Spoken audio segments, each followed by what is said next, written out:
I just got home from the doctor. I had to go today about my bad labs. My cholesterol is bad, my kidney values were bad, my liver values were bad, my thyroid values were bad, and my A1C was 8.1.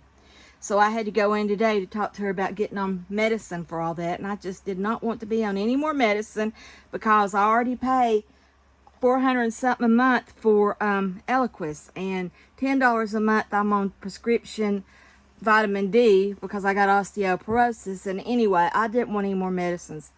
So my last appointment was March the 11th. So I've been taking magnesium, cinnamon, and apple cider pills, and watching my carbs and eating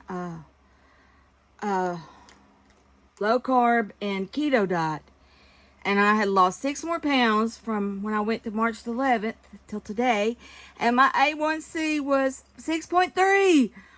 I about started crying, and my doctor was jumping. I love my doctor. She is just fantastic. She was like, oh my God, I can't believe in 5 or 6 weeks you've got your A1C down to 6.3. But I've been working really hard. I've really watched my diet. I've downloaded an app, and it will tell you scan the barcode, and it will tell you if that will spike your blood sugar or not. So I've really been using that a lot, and I got to go back in July, and she's going to test my thyroid, my cholesterol, my liver, my kidney, and my A1C again. And hopefully, she said, the reason those other values were bad was because my A1C was so high.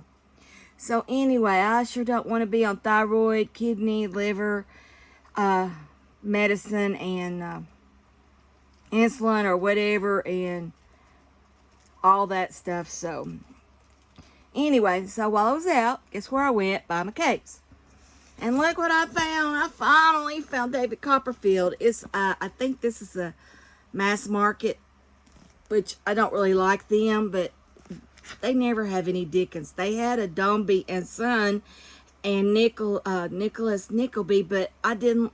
They were smaller than this. I mean, it's pretty narrow, and it's going to be hard to read. But anyway, I just got David Copperfield. And I got this to read at Christmas.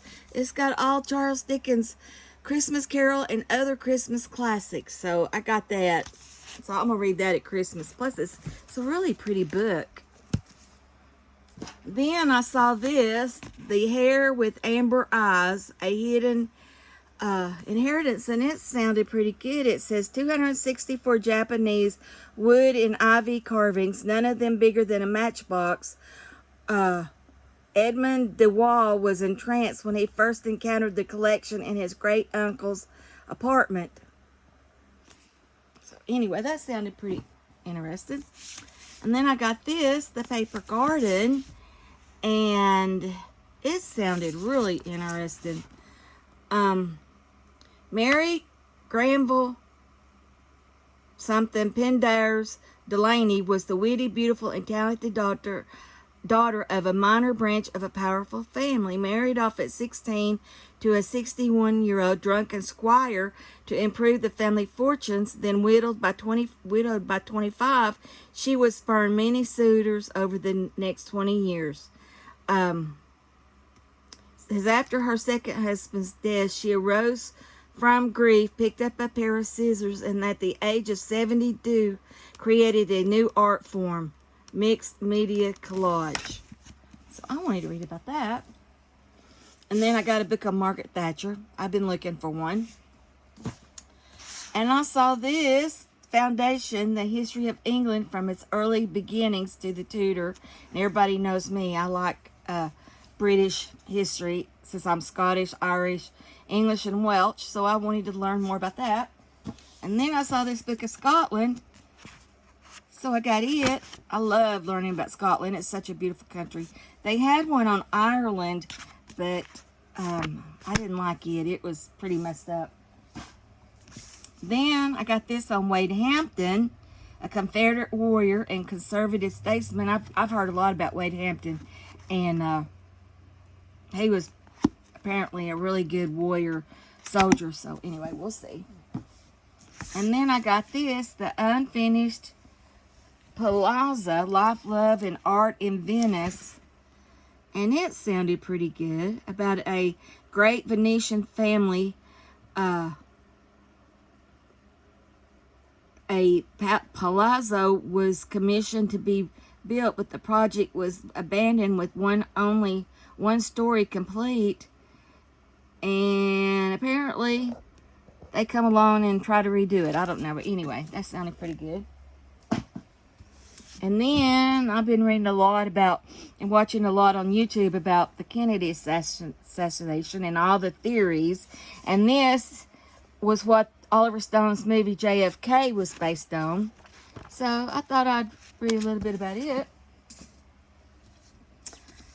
And I've seen everybody talking about this book, The Secret Life of Sunflowers. This is a fiction. It's not a biography or anything, but it's apparently about a woman who inherited a diary, and it's about her mother and Vincent van Gogh and his paintings. Anyway, then I found this, Richard Fiedler's Ghost Empire. So we'll see what this is about. Richard Fiedler and his son Joe made a journey to Istanbul. Richard's passion for the rich history of the Byzantine Empire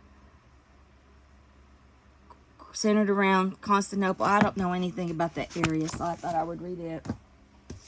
And then I saw this for 75 cents, a fighter pilot who changed the art of war.